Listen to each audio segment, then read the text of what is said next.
بسم اللہ الرحمن الرحیم۔ السلام علیکم دوستو، میں ہوں علی رضا اور آپ دیکھ رہے ہیں روح انسان۔ آج کا ہمارا ٹاپک ہے ایک مرتبہ اللہ کے نبی حضرت عیسیٰ علیہ السلام اپنے ساتھیوں کے ساتھ چل رہے تھے۔ اتنے میں آپ کے ساتھیوں نے کہا، اے عیسیٰ ابن مریم، کیا آپ کا اللہ آسمان سے کھانا اتار سکتا ہے؟ تو یہ سن کر اللہ کے نبی عیسیٰ علیہ السلام نے فرمایا، اے لوگو، اگر تم مومن ہو تو اللہ سے ڈرو۔ تو انہوں نے کہا، ہم تو اپنے ایمان کی تازگی کے لیے عرض کر رہے ہیں تاکہ ہم اللہ کی قدرت کو دیکھیں اور پیٹ بھر کر کھانا کھا کر اپنے ایمان کو بڑھائیں، اور وہ لوگ جو کفر پر ہیں ان کا ایمان بھی آپ پر ہو جائے۔ بس یہ سن کر اللہ کے نبی حضرت عیسیٰ علیہ السلام نے ہاتھوں کو بلند کیا اور اللہ کی دربار میں دعا مانگی کہ اے اللہ، ہمارے لیے آسمان سے دسترخوان اتار تاکہ ہمارے اور آنے والے لوگوں کے لیے یہ نشانی عید بن جائے۔ بے شک تو بہترین رزق دینے والا ہے۔ تو بس اللہ نے جیسے ہی یہ حضرت عیسیٰ علیہ السلام کی دعا سنی تو فرمانے لگے، اے عیسیٰ، تمہارے پروردگار نے تمہاری دعا قبول کر دی، لیکن اس دسترخوان کے اترنے کے بعد اگر ان لوگوں نے خیانت کی تو ان پر وہ عذاب نازل ہوگا جو آنے والی نسلوں کے لیے مثال بن جائے گا۔ ابھی یہ الفاظ مکمل ہی ہو رہے تھے کہ اتنی دیر میں آسمان سے فرشتے دسترخوان اتار کے لے آئے، جس میں 7 مچھلیاں اور 7 روٹیاں تھیں۔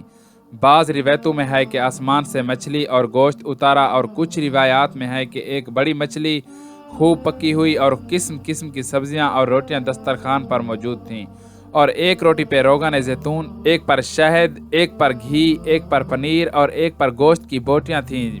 بس جیسے ہی حضرت عیسیٰ علیہ السلام کے ساتھیوں نے اس نورانی دسترخوان اور روٹی کو دیکھا تو ان میں سے ایک، جس کا نام شمون تھا، جو اپنی قوم کا سردار تھا، کہنے لگا کہ اے روح اللہ، کیا یہ دسترخوان دنیاوی کھانوں میں سے ہے یا آسمانی کھانوں میں سے ہے؟ اللہ کے نبی حضرت عیسیٰ علیہ السلام نے فرمایا، یہ دسترخوان نہ دنیاوی کھانوں میں سے ہے نہ آسمانی کھانوں میں سے ہے، بلکہ تمہارے پروردگار نے ابھی ابھی ایجاد کر کے تمہارے لیے اتارا ہے۔ پھر آپ فرمانے لگے، خوب پیٹ بھر کے کھاؤ اور اس میں خیانت نہ کرنا اور نہ ہی کل کے لیے ذخیرہ کرنا، ورنہ اللہ کا عذاب تم پہ آ پہنچے گا۔ لیکن افسوس، وہ لوگ اس کھانے میں خیانت بھی کرتے ہیں اور کل کے لیے تھوڑا تھوڑا چھپانا بھی شروع کر دیتے ہیں۔ بس جیسے ہی رات ہوئی، سب پیٹ بھر کے سوتے ہیں اور اللہ کا عذاب ان پہ آ جاتا ہے۔ اب جیسے ہی سورج طلوع ہوا تو ان میں سے کچھ خنزیر تو کچھ بندر بن گئے اور ادھر ادھر بھاگنا شروع کر دیتے ہیں اور اپنے آپ کو نوچتے ہیں۔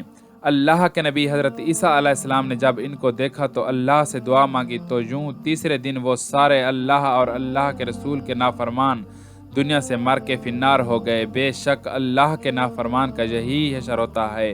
اللہ پاک نے اس واقعے کو اپنی کتاب قرآن کی سورہ مائدہ میں محفوظ کر دیا، تبھی اس سورہ کو مائدہ یعنی دسترخوان کہتے ہیں۔ اے اللہ، ہم سب کو اپنا فرما بردار بندوں میں سے شامل کر اور ہم سب کو ویسا بنا جیسا تو ہمیں دیکھنا چاہتا ہے۔ آمین ثم آمین۔ دوستو، آج کی ویڈیو بس یہیں تک تھی۔ امید ہے آپ کو پسند آئی ہوگی۔ اپنی رائے کا اظہار کمنٹ سیکشن میں ضرور کیجیے گا۔ اگر آپ نے ہمارا چینل روح انسان سبسکرائب نہیں کیا تو جلدی سے کر لیں، کیونکہ ہم آپ کے لیے ایسی اچھی ویڈیو لاتے رہیں گے۔ ملتے ہیں ایک نئی ویڈیو کے ساتھ، تب تک کے لیے اپنا خیال رکھیے گا۔ اللہ حافظ۔